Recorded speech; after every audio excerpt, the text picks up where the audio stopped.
প্রথমেই বলে রাখি happy Rakshabandhan all friend and my YouTube all family আর ইউটিউব টিমকেও সবাইকে আমার তরফ থেকে হ্যাপি রক্ষাবন্ধন। আর দেখো, আগের দিন চলে গেছিলাম রাখি নিতে এইখানে, তো গিয়ে দেখলাম যে এত ভিড় দোকানে কি বলবো, দুটো পরপর দোকানে গেলাম, প্রচণ্ড ভিড়, যেন কেয়ারই করছে না। আমার তো রাখি বাঁধার কেউ নেই, ভাইরা রয়েছে দেশে, দূর থেকে আর কী করে বাঁধবো বলো। তারপরে দেখছি ফুটপাতে চলে এলাম, ফুটপাতেও প্রচণ্ড ভিড়, বাপরে কোথাও যেন লাইন লাগানোর একদম জো নেই যে একটা যে দেখে শুনে নেব। তারপরে সকালবেলা স্নান টান সেরে চলে গেছিলাম চকলেট নিতে, কারণ হচ্ছে গা আমার ছেলেকে রাখি বাঁধবে দুজন, তার জন্য চকলেট নিতে চলে গেছিলাম।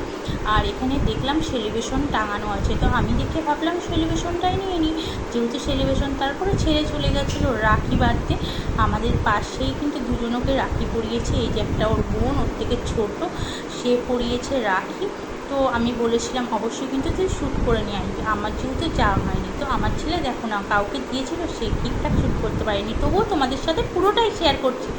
আর তোমরা কারা কারা আজকে রাখি বন্ধন উৎসব পালন করলে, কারা কারা করতে পারোনি, মিস হয়ে গেছে, অবশ্যই কিন্তু আমাকে কমেন্ট করে জানিও।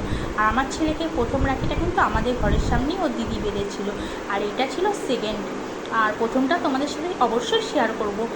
আর তোমরা সবাই কেমন আছো, আজকের দিনটা কেমন কাটলো অবশ্যই তোমরা জানিও। জানি আমার ছেলের কাছে বোন নেই, আছে দুটো বোন, নেই বলা ভুল, কিন্তু কাছে নেই, দুজনেই দেশে থাকে, ওর মাসির মেজো মাসির মেয়ে আর আছে একটা, কিন্তু তারা নেই বলে আমার ছেলের মনটা কিন্তু খুবই দুঃখী ছিল। তো যাই হোক, বলো তোমরা সবাই কেমন আছো। আর এই দেখো আমাদের পাশের ঘরে কিন্তু ও চলে এসেছিলো ওকে, ওর কাছে রাখি পরাতে, তা ও এসে কিন্তু ওকে রাখি পরিয়ে দিল। তো রাখি পরানো হয়ে গেছে। আর তোমরা হয়তো ভাববে ওর ফেসটা দিচ্ছি না কেন, অ্যাকচুয়ালি ও এইসব মানে ইয়েতে ইন্টারন্যাশনাল কী বলে, ইন্টারনেটে কিন্তু ও আসতে চায় না, বা কোনো ভিডিও কিছু আপলোড করে না, এর জন্য ও বলছিল যে আমার ফেসটা কিন্তু দিও না, এর জন্যই দিচ্ছিলাম। তো আজকে রাখি বন্ধন উৎসবটা কেমন লাগে অবশ্যই কমেন্ট করে জানিও। ওকে, বাই বাই ফ্রেন্ড।